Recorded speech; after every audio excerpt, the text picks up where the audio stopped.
सहारा प्रणाम, आपके साथ मैं हूं गरिमा सिंह। हम लगातार चर्चा कोविड-19 पर कर रहे हैं। जिस तौर पर अब ये महामारी फैलती जा रही है उस पर चर्चा कर रहे हैं। हालांकि लगातार इस तरीके के भी आंकड़े सामने आ रहे हैं कि भारत उन देशों में शुमार है जिन देशों में कोविड संक्रमित मरीजों के ठीक होने की तादाद बेहतर मानी जा रही है। इसके अलावा बहुत सारे इंतजामात हैं जिन पर चर्चा हो रही है। इकोनॉमी पर बात हो रही है, उन लोगों पर बात हो रही है जिनके पास इस स्थिति में कोई और वैकल्पिक व्यवस्था नहीं है। हालांकि कल भी प्रधानमंत्री नरेंद्र मोदी ने तमाम राज्यों के मुख्यमंत्रियों से बातचीत की, उनसे सजेशंस लिए, उनसे उन्होंने सलाह मशविरा किया और इस पर मंत्रणा हुई कि जो भी चुनौती इस समय है उससे कैसे निपटा जाए। क्या कोई और बेहतर विकल्प हो सकते हैं, क्या कोई और बेहतर समाधान हो सकते हैं जिनके साथ इस महामारी से हमारा देश ज्यादा बेहतर और ज्यादा मजबूत तरीके से निपट सकता है। लेकिन इस बीच विपक्ष लगातार हमलावर है। हमारे साथ कांग्रेस के राष्ट्रीय प्रवक्ता रणदीप सुरजेवाला इस समय जुड़ रहे हैं, उनका रुख हम करते हैं। रणदीप जी, स्वागत बहुत बहुत आपका सहारा समय पर। नमस्कार, आपके दर्शकों को भी कोरोना की महामारी से बचने के लिए साधुवाद और शुभकामनाएं। जी, मैं लगातार आपकी प्रेस कॉन्फ्रेंसेस देख रही हूं, मैं लगातार आपके ट्विटर हैंडल को फॉलो कर रही हूं और सिर्फ आपके नहीं, आपके जो और भी साथी लोग हैं उन तमाम लोगों का ट्विटर हैंडल में फॉलो कर रही हूं। नाराजगी नजर आ रही है, चिंताएं नजर आ रही हैं। मेरा सबसे पहला सवाल रणदीप जी आपसे कि केंद्र सरकार किन मोर्चों पर आपको लगता है कि किन मोर्चों पर ज्यादा बेहतर तरीके से काम कर सकती है जो कि नहीं हुआ है? गरिमा जी, पहले दिन से ही कांग्रेस अध्यक्षा श्रीमती सोनिया गांधी और राहुल जी ने कहा कि ये वक्त तू मैं का नहीं, राजनीतिक द्वंद्व का नहीं, हम सरकार को रचनात्मक सहयोग देंगे। पर जनता के प्रहरी और जिम्मेवार विपक्ष के तौर पर हमको जनता को सजग करना और सरकार को सही आईना दिखाने की जिम्मेवारी हमारी है। उदाहरण के तौर पर कल भी हमने पूछा, केंद्रीय कांग्रेस कार्य समिति ने पूछा कि 3 मई के बाद कोरोना की एग्जिट स्ट्रेटजी क्या है लॉकडाउन से। ठीक है, यानी भविष्य का रोड मैप क्या है, वो चाहे स्वास्थ्य सेवाएं हों और चाहे वो गहरा आर्थिक संकट जो पूरे देश पर मंडरा रहा है उससे निकलने का, उससे आगे बढ़ने का। इसका जवाब प्रधानमंत्री जी को देश को देना चाहिए।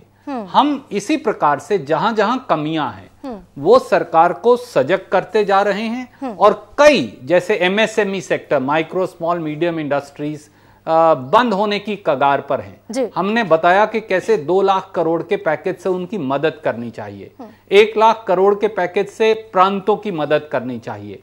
आज के समय में 113 लाख सरकारी कर्मचारियों, फौजी जवानों का महंगाई भत्ता अगर आप काट लेंगे केवल 37,000 करोड़ बचाने के लिए, तो उससे लोगों की जेब में पैसा आने की बजाय जाएगा और इससे मध्यम वर्ग और ज्यादा परेशान होगा।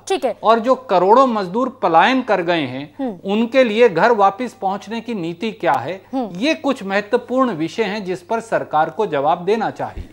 सर, मैं आज बहुत सारे न्यूज़पेपर्स ने इसको हेडलाइन के तौर पर लिया है और मैं भी इसको एड्रेस करना चाहूंगी। हालांकि मजबूत विपक्ष और सजग विपक्ष की भूमिका है कि सरकार को लगातार वो सलाह दे, मशवरा दे। जहां पर लगता है कि सरकार विफल हो रही है वहां पर तमाम चीजें आनी जरूरी हैं। लेकिन PM underlines the twin challenge, restarting economy and fighting Covid. वो एड्रेस कर रहे हैं इस चीज को। सोनिया गांधी ने, आपने एमएसएमई का जिक्र किया, सोनिया गांधी ने उनको बाकायदा एक खत भी लिखा है, अपने सुझाव भी दिए। मैं चाहूंगी कि हमारे दर्शकों के लिए आप जरा अंडरलाइन भी कर दीजिए कि वो कौन से सुझाव हैं जो इस समय पर एप्लीकेबल हो सकते हैं और ज्यादा महत्वपूर्ण हो सकते हैं। गरिमा जी, सबसे बड़ी चुनौती इस समय कोविड से लड़ने की। कांग्रेस पार्टी बार बार प्रधानमंत्री जी को आगाह कर रही है। जी बिल्कुल, जब तक आप टेस्ट, ट्रेस और क्वारंटीन ये नीति नहीं अपनाएंगे तब तक कोरोना से लड़ा कैसे जाएगा। ठीक है, उदाहरण के तौर पे कुर्नूल जिला है आंध्र प्रदेश में, उसमें जितने कोरोना के पेशेंट्स हैं उतने ही पूरे बिहार में हैं। क्यों? क्योंकि हम टेस्ट कर ही नहीं रहे। हमने इतने समय में मात्र 5 लाख टेस्ट किए हैं, यानी हर 10 लाख में हम केवल 197 लोगों का टेस्ट कर पाए हैं। हमें इसे कई गुना बढ़ाने की जरूरत है। पर आज तक उस पर कोई कार्रवाई शब्दों के अलावा नहीं हुई। डॉक्टर, नर्स, पैरामेडिक्स को पर्सनल प्रोटेक्शन इक्विपमेंट कब मिलेंगे? बहुत सारे डॉक्टर, हिंदूराव अस्पताल तो बंद ही हो गया, एक और कैंसर अस्पताल में संक्रमण हो गया। All India institute of medical sciences Delhi के डॉक्टर्स ने कितना जोर से विरोध दर्ज करवाया हम सब जानते हैं। हाँ। और ये पूरे देश की कहानी ठीक है। अच्छा, इसी पर मेरा एक काउंटर सवाल है रणदीप जी, इसी पर मेरा एक काउंटर सवाल है। कल प्रधानमंत्री ने तमाम राज्यों के मुख्यमंत्रियों से बातचीत की है। क्या आप, जो कांग्रेस शासित प्रदेश हैं, क्या उनके मुख्यमंत्रियों ने इस बाबत प्रधानमंत्री को अवगत कराया? ये जो तमाम सवाल हैं, क्या ये उनसे पूछे गए? जी बिल्कुल करवाया है। इनफैक्ट भीलवाड़ा मॉडल, जिसकी पूरे देश में प्रशंसा हो रही है राजस्थान का, वो क्या है? भीलवाड़ा में संक्रमण इसलिए रोका गया कि भीलवाड़ा अकेले के अंदर 60,000 टेस्ट किए गए और हर व्यक्ति और उसके परिवार को क्वारंटीन कर बाकायदा दवाई और उपचार दिया गया। तभी रुकेगा, क्योंकि कोई वैक्सीन नहीं है। पर अगर हम ये देखने की कोशिश ही नहीं करेंगे, बंबई की बात आप देख लीजिए, कितने पत्रकार, 52 के करीब पत्रकार संक्रमित पाए गए जिनका कोई लक्षण ही नहीं था संक्रमण का। इसलिए संक्रमण कितना फैला है, इसके लिए टेस्ट, आपने कहा, आपने रणदीप जी अभी कहा कि हम अगर कोशिश ही नहीं करेंगे। मेरा सीधा सवाल आपसे यह है, बतौर जागरूक विपक्ष, बतौर जिम्मेदार विपक्ष, क्या आपको लगता है कि सरकार कोशिश नहीं कर रही है? जो कोशिश हम कर रहे हैं वो काफी नहीं। हमें 10 लाख में 197 नहीं, 10 लाख में कम से कम 1000 लोगों का टेस्ट करना पड़ेगा जी। तभी हम इस संक्रमण को रोक पाएंगे। उन लोगों को अलग थलग करके जो संक्रमित हैं, पत्रकार साथी भी इसके शिकार हो सकते हैं। अब आप इकोनॉमिक एस्पेक्ट पर आ जाइए। आप ये जानते हैं कि जो हमारे एमएसएमई हैं वो 11 करोड़ लोगों को रोजगार देते हैं और देश की जीडीपी का 30% हिस्सा है। आज वो सब बंद पड़े हैं। अगर उन्हें आप विशेष राहत पैकेज नहीं देंगे तो देश की अर्थव्यवस्था डूब जाएगी। नहीं, ठीक है। हमारे जो centre for monitoring of Indian economy है वो कह रही है 14 करोड़ लोगों की गरिमाजी नौकरियां चली गई। ठीक है रणदीप जी, हमें उनको राहत देने की जरूरत है और ज्यादा खर्चा करने की जरूरत है। एक फैक्ट चाहती हूं, अमेरिका को विश्व का सबसे ताकतवर मुल्क समझा जाता है, आर्थिक तौर पर भी, सामाजिक तौर पर भी। आपको मैं बताऊं कि पूरे विश्व की जनसंख्या से अगर तुलना करें तो अमेरिका की जनसंख्या महज 4% है, लेकिन वहां पर जो मौतों का आंकड़ा है वो 25% है। वहां की इकोनॉमी 1930 के बाद आज सबसे ज्यादा बुरे दौर में है। तो मैं हालांकि इन तमाम फैक्ट्स को आपके सामने इसलिए स्टेट नहीं कर रही हूं कि अगर अमेरिका उस स्थिति में है तो भारत को भी इन तमाम चीजों से तसल्ली करनी चाहिए। लेकिन फिर भी मैं आपसे एक बात जरूर समझना चाहती हूं। हम इकोनॉमी का जिक्र कर रहे हैं, क्या अभी की इस टफ सिचुएशन में, इस चैलेंजिंग सिचुएशन में ये जरूरी नहीं है कि जिंदगियां पहले बचाई जाएं? इकोनॉमी पर तो बाद में बात हो जाएगी। और क्या, क्योंकि ये स्थिति पैदा हुई है लॉकडाउन के चलते, उद्योग बंद हुए हैं लॉकडाउन के चलते, और WHO की तरफ से भी कहा गया है कि लॉकडाउन के अलावा कोई विकल्प था ही नहीं। ये बेस्ट स्टेप यही था जो लिया गया। आपने 2 बातें उठाई। पहले तो मैं अमेरिका की ही चर्चा करूं जी। काश आप ये भी बताते कि अमेरिका ने $3 ट्रिलियन का पैकेज दिया है जी, ना केवल डॉक्टर, नर्सेज और इलाज के लिए, परंतु अर्थव्यवस्था के लिए। उसके मुकाबले में 130 करोड़ के देश में हमने अब तक केवल 42,000 करोड़ रुपए ही जनता तक पहुंचाए हैं। ये भी। दूसरा, अमेरिका में हर रोज 6 लाख टेस्ट हो रहे हैं जी। उनकी जनसंख्या दिल्ली की, उत्तर प्रदेश की जनसंख्या से कम है, और हमारे यहां हम आज तक केवल 28,000 टेस्ट प्रतिदिन के आंकड़े पर पहुंच पाए हैं। हमें ये बढ़ाकर 10 लाख टेस्ट तक ले जाना है, तभी हम संक्रमण को रोक पाएंगे। ये आलोचना नहीं, ठीक है, ये सुझाव हैं। कोई और जब तक कोई व्यक्ति जो आप इस सरकार बात को बार-बार सरकार के कान तक नहीं पहुंचाएगा। हाँ, कोई रोड मैप रणदीप जी जो आप सरकार को सुझा लिख कर दिया सरकार को। डॉक्टर जी, मैं 5 लाइनों में बता देता हूं। नंबर 1, कम से कम 10 गुना ज्यादा टेस्टिंग को बढ़ाया जाए। दूसरा, रिलायबल रैपिड टेस्टिंग किट्स हर प्रांत को दी जाएं। एक फिक्स रेट पर। तीसरा, सब doctors, nurses, paramedics, police personal, उनके लिए N95 मास्क और पर्सनल प्रोटेक्शन इक्विपमेंट्स दिए जाएं। चौथा, करोड़ों मजदूर जो या फंसे हैं या पलायन कर गए हैं, उनके लिए घर वापस जाने या काम पर वापस करने के लिए एक रोड मैप फौरी तौर से दिया जाए। पांचवा, MSME लघु उद्योग के लिए 2 लाख करोड़ का वेजिस और कैपिटल इन्फ्यूजन पैकेज दिया जाए। आखिरी, सरकार अपना बेफजूल खर्ची तो बंद करे। आप 37,000 करोड़ डीए तो काट रहे हैं महंगाई भत्ता, पर 20,000 करोड़ से नया प्रधानमंत्री का निवास, नई संसद, नए दफ्तर बना रहे हैं। आप इसी प्रकार से 2 लाख करोड़ रुपया सरकार में के खर्चे में 30% कम करके काट सकते हैं, वो करिए। आप 1 लाख करोड़ की बुलेट ट्रेन अभी बंद क्यों नहीं कर देते? आज बुलेट ट्रेन नहीं, आज कोरोना का टेस्ट चाहिए, आज रोजी रोटी चाहिए, राशन चाहिए। चलिए, हम उम्मीद करते हैं रणदीप जी, समय के साथ पुनर्निर्धारित करने की आवश्यकता है। हम उम्मीद करते हैं कि जितने भी आपके सुझाव हैं वो निश्चित तौर पर अकोमोडेट किए जाएं, केंद्र सरकार तक इन तमाम चीजें पहुंचे। हालांकि आपकी तरफ से भी कोशिशें लगातार जारी हैं। राहुल गांधी, सोनिया गांधी लगातार संपर्क में हैं और अपने सुझाव पहुंचा रहे हैं केंद्र सरकार तक, लेकिन फिर भी इसको महामारी तो मानते हैं ना, ये अचानक आई विपदा तो मानते हैं ना आप देश पर? देखिए, ये महामारी है, ये राहुल गांधी जी ने फरवरी में कहा, तब सरकार ने उनका मजाक उड़ाया। हमने नमस्ते ट्रंप भी होने दिया, हमने तबलीगी जमात भी होने दी। क्यों जी? जब 31 जनवरी को पहला कोरोना केस इस देश में आ चुका था, तो हमें तभी इस महामारी को लेकर आगाह होना चाहिए था। छोड़ दीजिए सर, थोड़ा सा बड़ा दिल रख लीजिए रणदीप जी। आपको इस समय न जाने कितने लोग देख रहे हैं, आपको इस समय न जाने कितने लोग देख रहे हैं, और मैं इसीलिए मैंने कहा, गरिमा जी, मैंने इसीलिए कहा आज से आगे बढ़िए, छोड़ दीजिए पिछला समय। ये 6 कदम मैंने सुझाए हैं, कांग्रेस पार्टी की ओर से सुझाए हैं, व्यक्तिगत तौर से भी सुझाए हैं। प्रधानमंत्री जी इन 6 कदमों पर कार्रवाई करें, पूरा देश उनके साथ खड़े होकर चलेगा, वरना ये संक्रमण हम रोक नहीं पाएंगे। चिंता का विषय यह है, एक भारतीय के तौर पे आज राजधर्म की अनुपालना प्राथमिकता होनी चाहिए। आप अपने जो भी कांग्रेस शासित प्रदेश हैं, उनके मुख्यमंत्रियों से किस तरीके की मंत्रणा कर रहे हैं, किस तरह की सलाह मशविरा कर रहे हैं, और कैसे स्टेप्स उठाए जा रहे हैं आपके राज्यों में?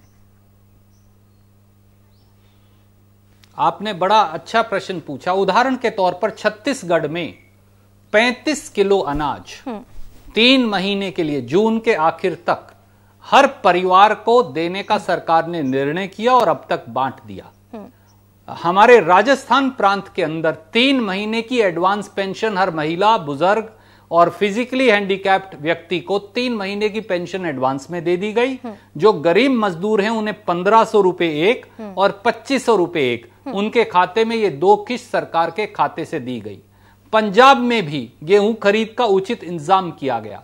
सवाल यह है कि प्रांत अपने पास से ये पैसा हर रोज नहीं ला सकते, केंद्र और प्रांत को मुट्ठी बनकर इकट्ठे काम करना पड़ेगा। इसलिए कल हमारे मुख्यमंत्रियों ने प्रधानमंत्री जी से हाथ जोड़कर आग्रह किया, जीएसटी का सारा पैसा प्रांतों को दे दीजिए क्योंकि ये उनका अधिकार है, और 1 लाख करोड़ का कोविड-19 फाइनेंशियल पैकेज राहत ये प्रांतों को दीजिए, ताकि ये मिलकर ये लड़ाई शहरों में, गांव में, नगर पालिकाओं में, प्रांतों में लड़ी जाएगी, ना कि दिल्ली में। और उसके लिए प्रधानमंत्री जी को मुख्यमंत्रियों का हाथ पकड़ना पड़ेगा। राजनीति से ऊपर उठकर यही वक्त की मांग है। आपको नहीं लगता कि राजनीति से ऊपर उठकर अभी केंद्र सरकार काम कर रही है? तीसरी दफा कल उन्होंने राज्यों के मुख्यमंत्रियों से बातचीत की है, लगातार वो संवाद कर रहे हैं, लगातार लोगों को वो लोगों के बीच आ रहे हैं, लोगों से बातचीत कर रहे हैं।